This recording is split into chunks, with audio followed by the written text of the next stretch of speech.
जय श्री गुरुपाद पद्म की जय। हरे कृष्ण, राधे राधे, जय परमानंद श्री गुरुपाद पद्म की जय।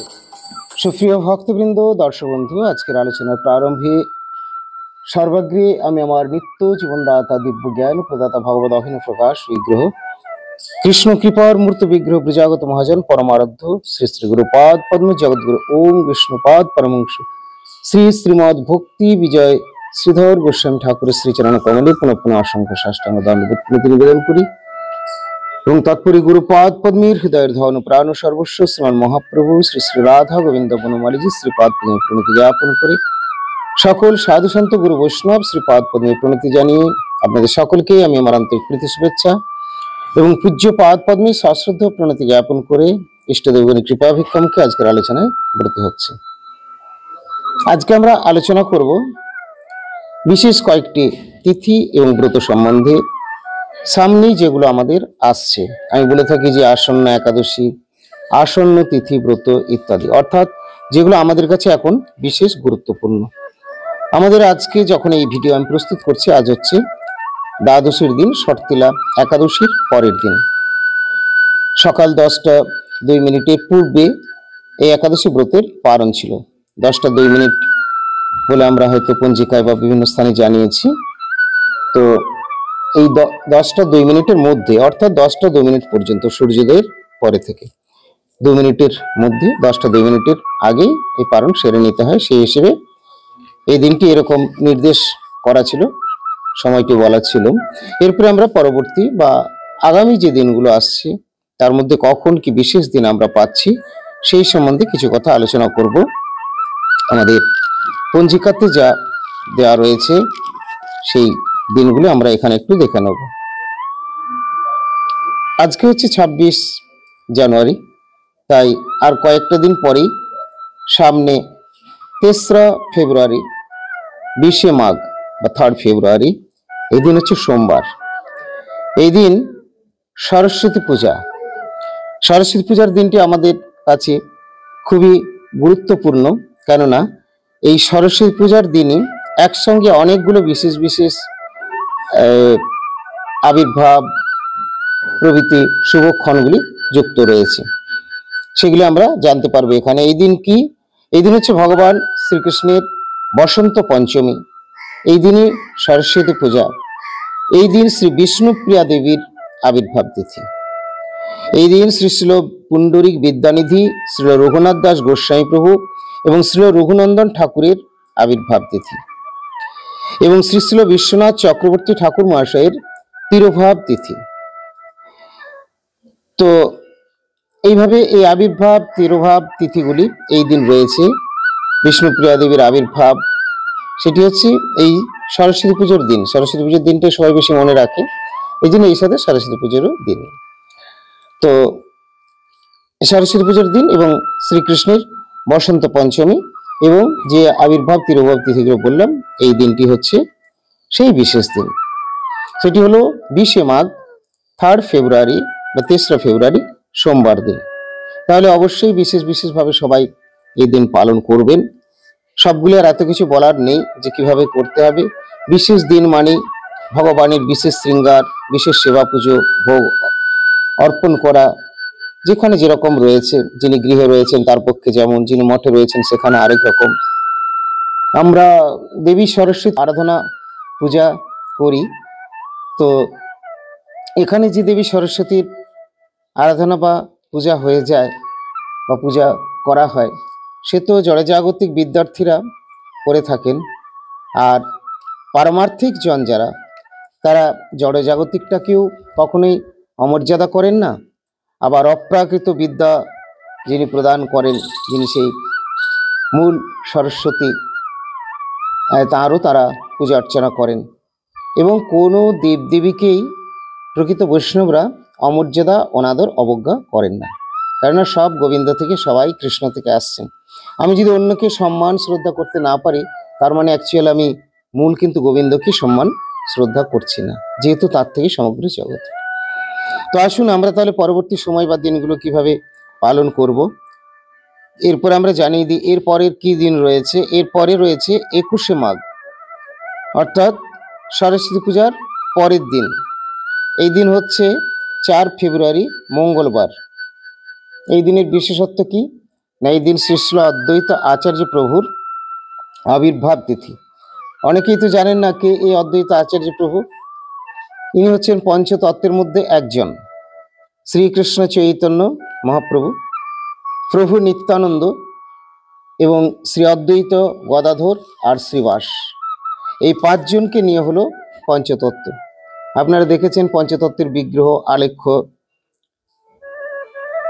মায়াপুরে ইস্কনেতে বিশেষভাবে সেখানে পঞ্চতত্ত্বের আরতিও হয়ে থাকে, আবার অন্যান্য স্থানেও রয়েছেন। তো এই পঞ্চতত্ত্ব বলতে 5 জন, 5 মূর্তি, 5 বিগ্রহ। কে কে? মধ্যখানে রয়েছেন শ্রীকৃষ্ণ চৈতন্য মহাপ্রভু, তিনি পরমেশ্বর, কিন্তু এখানে ভক্তরূপেই তিনি এসেছেন। তো সেই মহাপ্রভু রয়েছেন, তার দক্ষিণে নিত্যানন্দ, বায়ে রয়েছেন গদাধর, অদ্বৈত এবং শ্রীবাস। এইভাবে নিকটে শ্রী অদ্বৈত, শ্রীবাস, ছত্রধর। তো এইভাবে প্রভু মহাপ্রভু আর ওই প্রভুদেরকে নিয়ে প্রকটিত হয়েছেন। পাশে আবার 4 প্রভু রয়েছে, নিত্যানন্দ প্রভু, অদ্বৈত প্রভু, শ্রীবাস আর গদাধর। কিন্তু এই 4 প্রভুর মধ্যে আরো 2 প্রভু বিশেষ, তিনি বা তারা হলেন নিত্যানন্দ প্রভু আর অদ্বৈত প্রভু। এই নিত্যানন্দ প্রভু এবং অদ্বৈত প্রভু তারা শুধু ভক্ত মাত্র নন, তারা হচ্ছেন ঈশ্বর তত্ত্ব। এই জন্যে মহাপ্রভুর শ্রীচরণে তুলসী দেওয়া যায় এবং নিত্যানন্দ এবং অদ্বৈত আচার্য প্রভুর চরণে তুলসী অর্পণ করা হয়। তারা হচ্ছেন বিষ্ণু তত্ত্ব। তো এই অদ্বৈত আচার্য প্রভু, ইনি হচ্ছেন মহাবিষ্ণুর অবতার বা সদাশিব তাকে বলা হয়। তো এই মহাবিষ্ণু অদ্বৈত আচার্য প্রভুর আবির্ভাব তিথি হচ্ছে এই দিনে।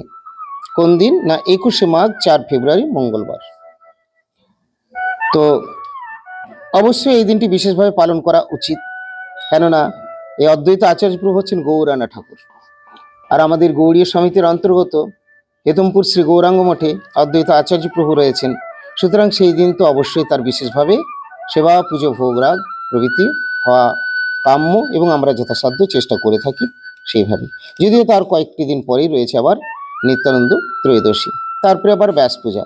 তাই এতগুলো পরপর উৎসব সবগুলো তো আর বড় আকারে সেভাবে করা সম্ভব হয় না, কিন্তু আমরা যথাসাধ্য প্রচেষ্টা করে থাকি। আপনারাও কৃপা ভিক্ষামুখে এই দিনটি অবশ্যই পালন করবেন। অদ্বৈত আচার্য প্রভুর আবির্ভাব তিথি। নাড়ার হুঙ্কারে প্রভুর হইল অবতার। এই নাড়ার হুঙ্কারে মহাপ্রভু আবির্ভূত বা অবতীর্ণ হয়েছিলেন। সবাই তাকে আনতে পারে না, অদ্বৈত আচার্য প্রভু এনেছিলেন। তিনি হচ্ছেন গৌরানা ঠাকুর। তো এটি হলো 7 ফেব্রুয়ারি, এটি হলো 4 ফেব্রুয়ারি এবং তারপরে 5 তারিখে হচ্ছে, 5 তারিখ বাদ দিয়ে 6 ফেব্রুয়ারি হচ্ছে মধ্যাচার্যের তিরোভাব তিথি। এতগুলো যদিও সকলে জানেন না বা সবাই করেন না, তবু আমি পঞ্জিকাতে আমাদের এখানে যা রয়েছে বলে দিচ্ছি। এবং তারপরে আবার 7 ফেব্রুয়ারি হচ্ছে রামানুজ আচার্যের তিরোভাব। বড় বড় মঠে এই জন্য প্রত্যেক দিন কিছু না কিছু লেগে থাকে, কেননা এত এত মহাজন মহাপুরুষদের আবির্ভাব তিরোভাব প্রভৃতি রয়েছে এবং শাস্ত্রে রয়েছে, সেগুলোকে যথাসম্ভব মর্যাদা সহকারে পালন করা। তাই যার পক্ষে যেখানে যতটা সম্ভব করবেন, সবগুলো না পড়ালেও নিত্যানন্দ ত্রয়োদশী অবশ্যই করতে হবে। এবং আমাদের অদ্বৈত আচার্য প্রভুর আবির্ভাব, আমাদের গৌড়ীয় সমিতির অন্তর্গত হেতমপুর গৌরাঙ্গ মঠে অদ্বৈত আচার্য প্রভু রয়েছেন, তার জন্মদিন পালন না করলে আমাদের সেটা দোষ হবে, সেটাও আমাদের করতে হবে, তার আবির্ভাব তিথি পালন। তাই বিশেষ কিছু করতে না পারলেও আমরা একবেলা অবশ্যই উপবাস থাকবো এই দিন। এটি হচ্ছে 21শে মাঘ, 4 ফেব্রুয়ারি। এরপরে 27শে মাঘ, না 21শে মাঘ 4 ফেব্রুয়ারি, তারপরে আপনার 25শে মাঘ 8 ফেব্রুয়ারি।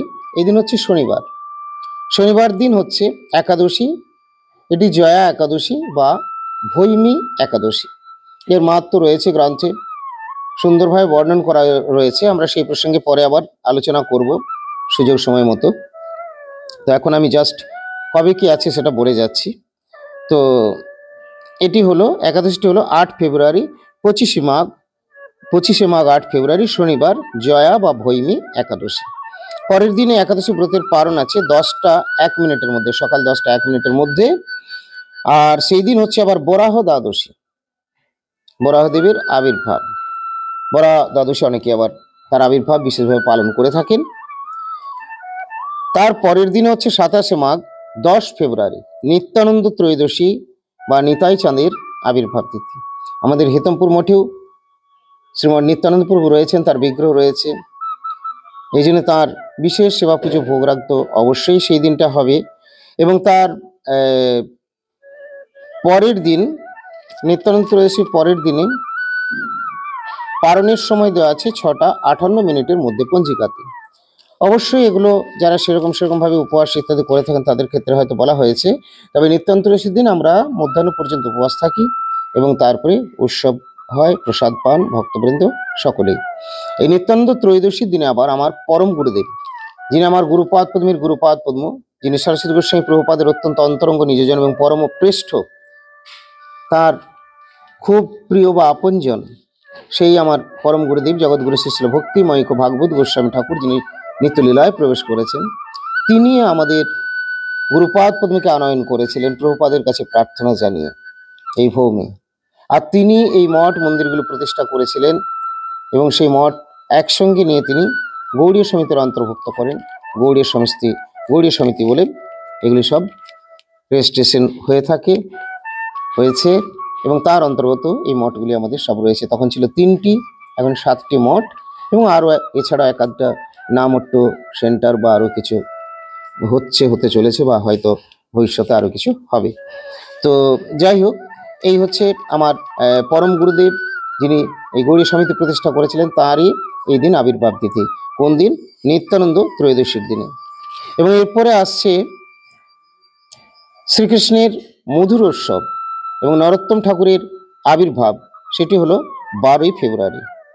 এদিন আবার বিশেষ দিন রয়েছে, কুম্ভে স্নানের বিশেষ দিন রয়েছে। অনেকেই ভক্তরা যাবেন, আমাদেরও ভক্তরা কিছু সেরকম ব্যবস্থা করছেন, আর আমি দেখি আমার কি হয় প্রভুর ইচ্ছে। তো যাই হোক, তারপরে রয়েছে 17ই ফেব্রুয়ারি 4 ফাল্গুন 17ই ফেব্রুয়ারি। এই দিন হচ্ছে প্রভুপাদের ব্যাস পূজা। কে সেই প্রভুপাদ হচ্ছেন মূল প্রভুপাদ, অর্থাৎ যিনি জগৎগুরু শ্রী ভক্তি সিদ্ধান্ত সরস্বতী গোস্বামী প্রভুপাদ, যার আগে এই গৌড়ীয় মঠ এইভাবে প্রতিষ্ঠিত হয়নি, যিনি সমগ্র বিশ্বে 64খানা গৌড়ীয় মঠ প্রতিষ্ঠা করেছিলেন এবং যিনি অনেক সেবক আচার্য প্রস্তুত করে দিয়ে এই জগতের কল্যাণের জন্য রেখে বা তাদের আনয়ন করে বা প্রেরণ করে যিনি নিত্যলীলায় প্রবেশ করেছেন, সেই বিশ্বব্যাপী গৌড়ীয় মঠের মূল প্রতিষ্ঠাতা আচার্য মূল প্রভুপাদ, যিনি ইস্কনের যিনি গুরুদেব, তাদের যিনি প্রভুপাদ বলে তারা যাকে বলেন, তাঁরও যিনি গুরুদেব, তিনি হচ্ছেন শ্রী সরস্বতী গোস্বামী ঠাকুর, তিনি হচ্ছেন মূল প্রভুপাদ। সেই মূল প্রভুপাদ সরস্বতী ঠাকুরের আবির্ভাব তিথি। তাই এই দিনও সকলেই উপবাস বলতে পুষ্পাঞ্জলি দেওয়া পর্যন্ত আমাদের উপবাসে থাকা হয়।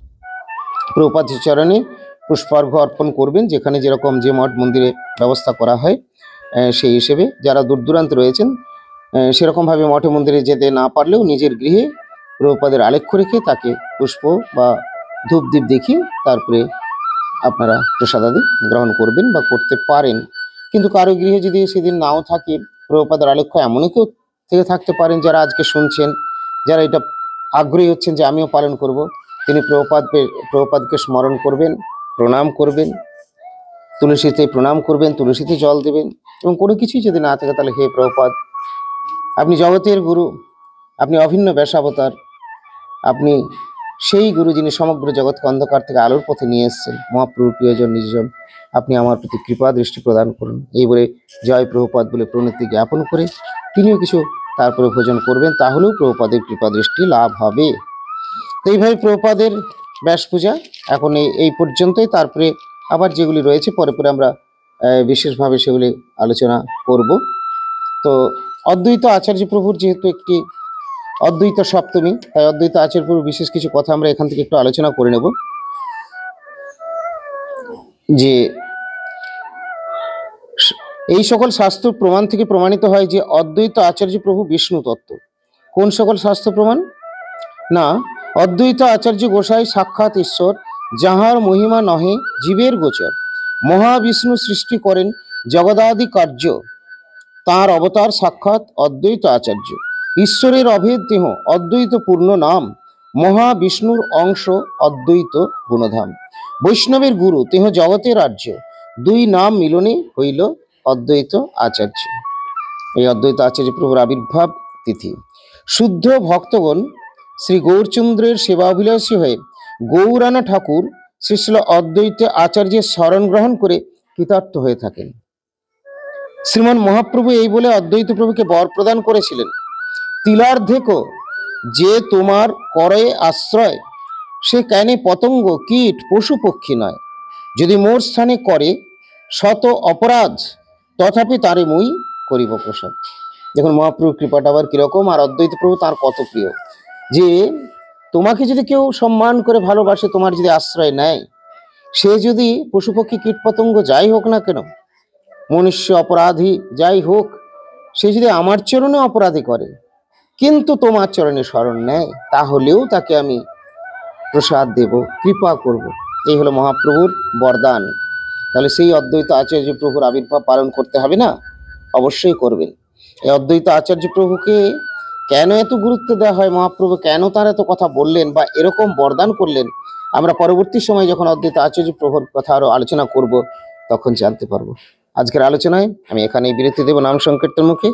ভালো থাকুন সকলে, দেখা হবে আবার পরবর্তী পোস্টে। যারা এখনো পর্যন্ত আমাদের চ্যানেল সাবস্ক্রাইব করেননি তাদের বলবো চ্যানেলটি সাবস্ক্রাইব করে আমাদের সঙ্গে যুক্ত থাকুন, আর নিয়মিত দেখতে থাকুন আমাদের পারমার্থিক দিব্য মধুর প্রসঙ্গগুলি। জয় শ্রী গুরুপাদ পদ্ম কি জয়। সুপ্রিয় ভক্তবৃন্দ, দর্শক বন্ধু, আমি এখন রায়পুর শ্রী গৌরাঙ্গ মঠে রয়েছি। আমাদের গৌড়ীয় সমিতির অন্তর্গত রায়পুর শ্রী গৌরাঙ্গ মঠ, এটি হলো প্রধান কার্যালয়। আমার পশ্চাৎ ভাগে দেখতে পাচ্ছেন এটি মন্দিরের ছাদ, এবং পাশে এইদিকে রয়েছে আমার পরম গুরুদেবের ভজন কুটির, তারই পাশে আমার শ্রী গুরুপাদ পদ্মের। তবে হ্যাঁ, কেউ কেউ জিজ্ঞেস করছিলেন যে মহারাজ গুরুদেবের দর্শনে যাব, আজ বা কাল বা পরশু আমরা যেতে চাই। তবে তাদেরকে বলছি, বা আবার অনেকেই বলছে এখন আসবেন না, গুরুপাদ পদ্ম অলরেডি বাইরে বেরিয়ে গেছেন, হয়তো ফিরবেন নিত্যানন্দ ত্রয়োদশীর পূর্বে প্রাককালে চিনপাই তিনি এসে উপস্থিত হন।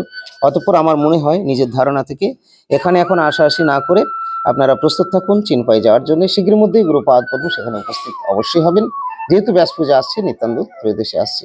হরে কৃষ্ণ, হরি বল, রাধে রাধে, জয় শ্রী গুরুপাদ পদ্ম কি জয়। নিতাই গৌর প্রেমানন্দে, হরি হরি বল।